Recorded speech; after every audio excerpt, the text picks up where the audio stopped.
Good morning, my friend.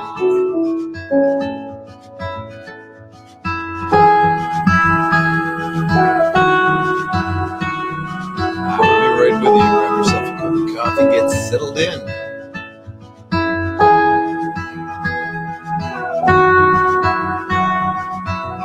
me a note in the comments and let me know you are here.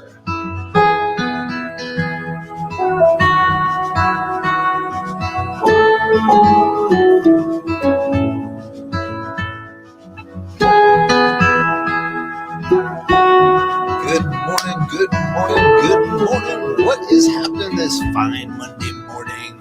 Welcome to Men Up with Mike. My name is Mike Cameron, and as always, I will be your host. It is Money Date Monday.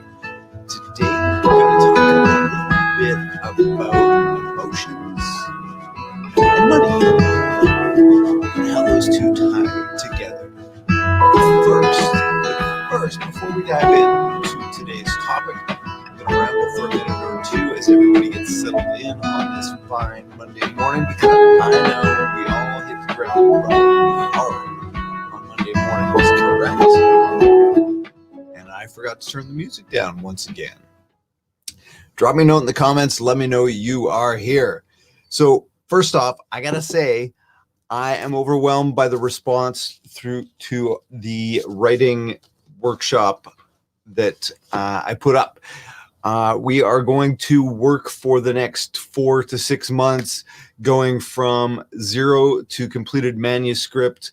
I have been overwhelmed by the amount of people that have been interested in this program. So my hope is that today I will be able to get up a landing page and registration page so we can get this started, because registration is going to be a little bit limited, and I feel like based on the response we've had, this thing is going to sell out very quickly. Hey, good morning, Kathleen. Have yourself a fantastic day. If you can't pop back in, I know people are working and sort of have this on in the background doing their thing. But drop me a note in the comments. Let me know you are here. Friends, if you can, today, overwhelmed. Seriously, you have a following, Mike? Yes, and I'm overwhelmed. It's pretty humbling to see the amount of folks that are interested in coming on this journey with me.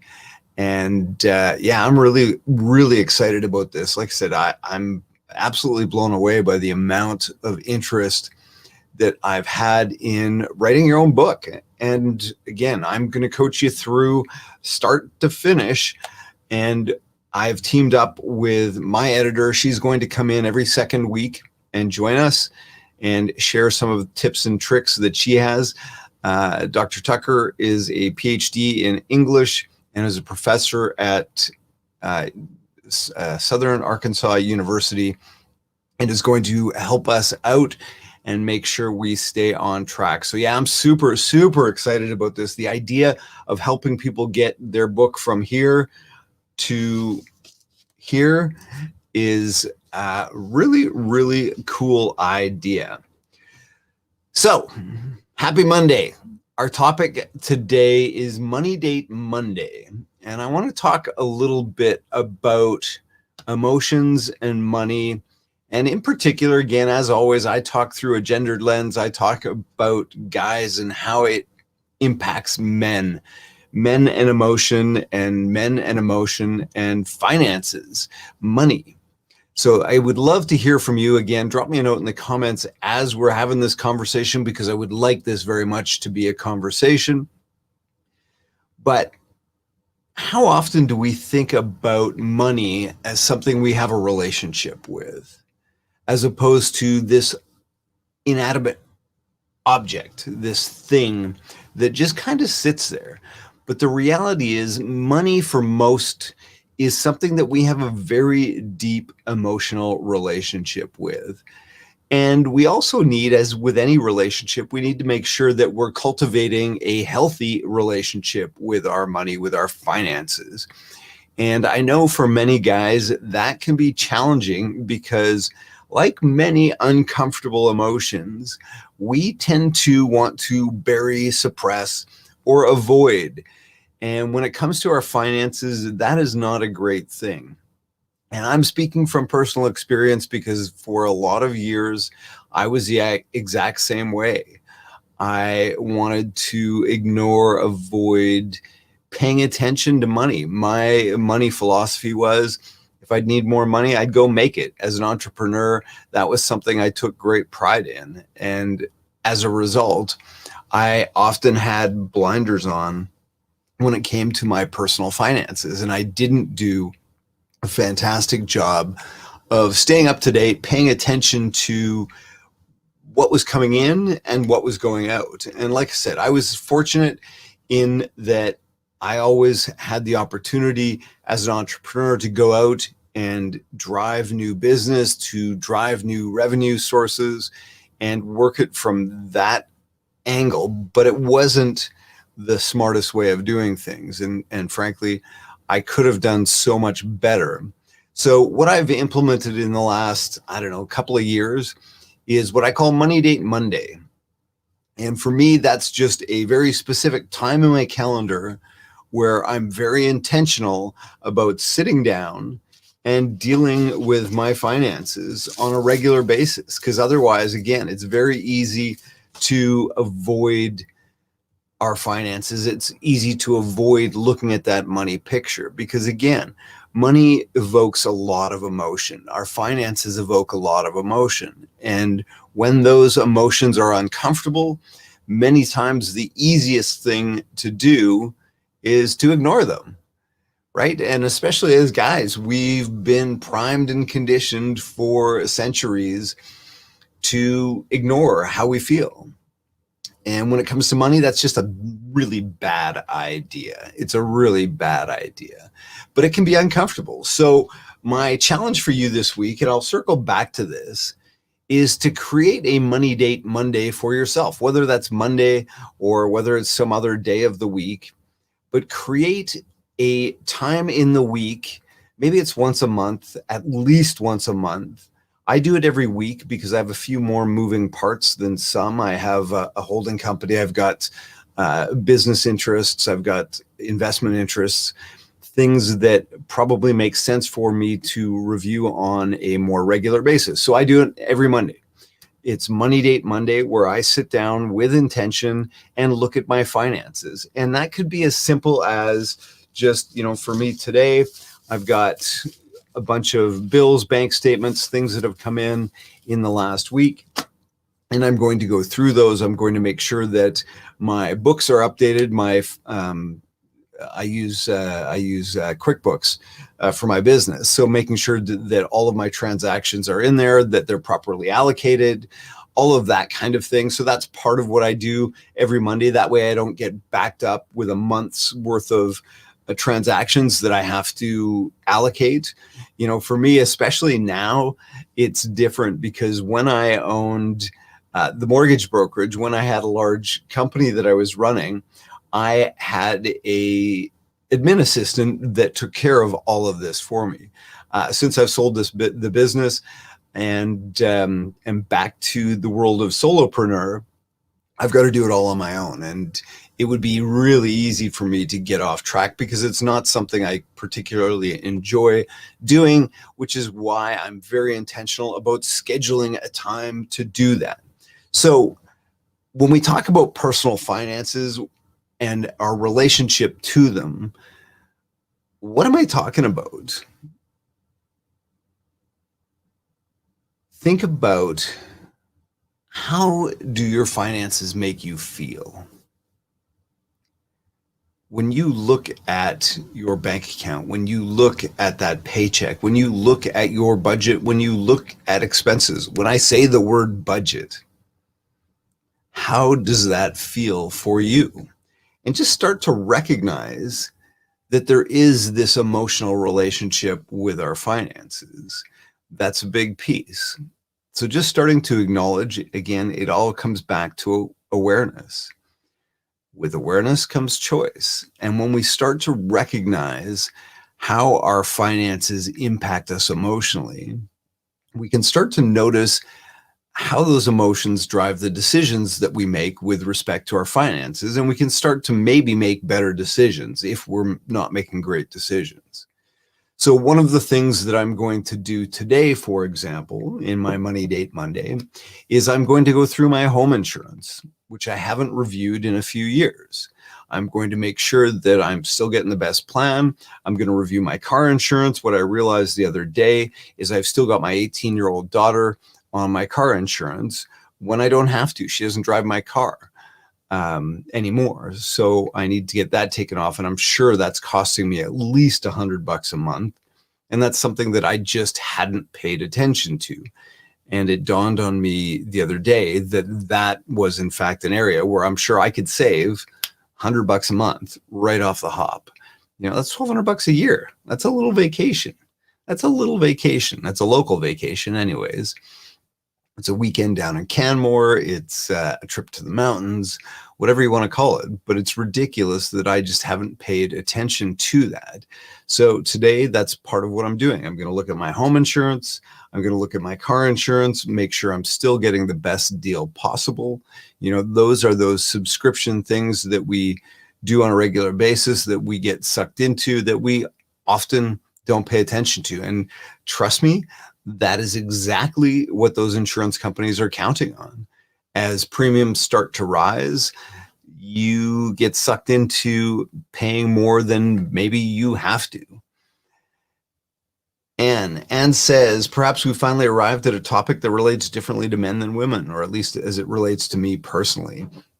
Yeah, I don't know if it's a gendered issue for sure, but I know for me, most of the men that I've dealt with around personal finances, and as a mortgage broker for 20 some odd years, I had a lot of dealings with personal finances, and definitely men struggle with it more than women in my experience. The people I've dealt with, absolutely, men have a tougher time wrapping their head around personal finances. And again, I think a lot of it is just because it can be emotionally heavy, that having to actually look at where my money is going. Hey, good morning, Mitch. How are you, my friend? Good morning, Michelle.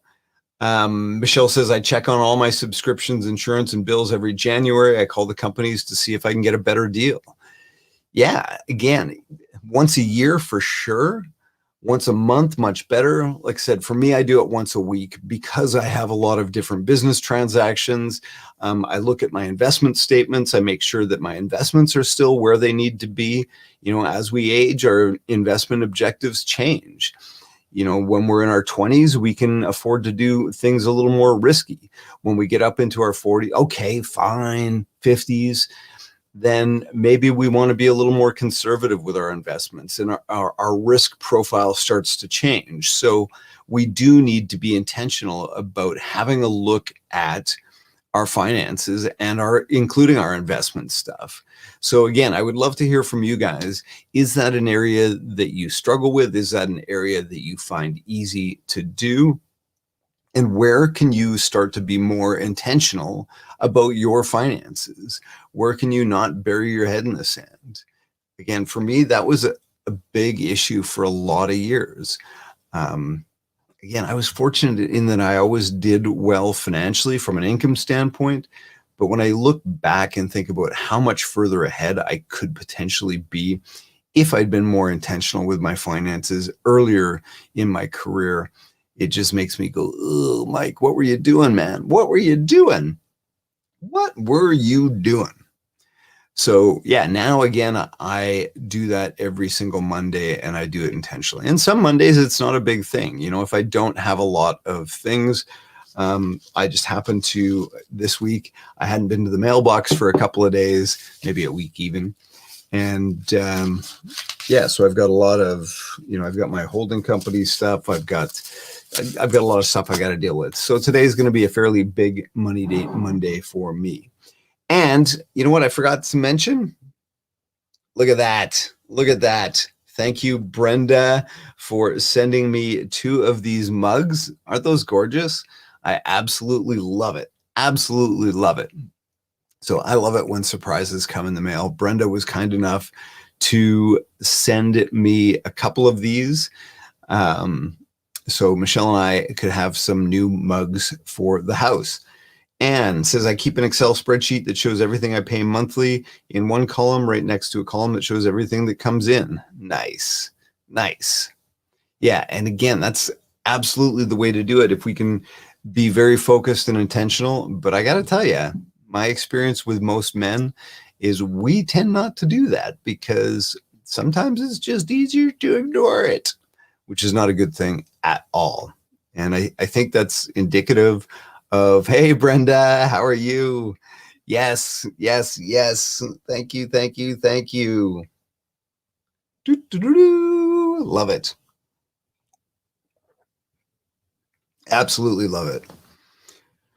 So yeah, again, for me, last week I reset up some of my online banking. What I realized was that I had been paying way more in bank fees than I needed to. And it was because when I set up my holding company account, I used that as sort of a savings account. So I had I had a fair amount of money sitting in there. So I wasn't worried about what the bank account type was, because if you had a certain amount of dollars in there, they didn't charge you any fees.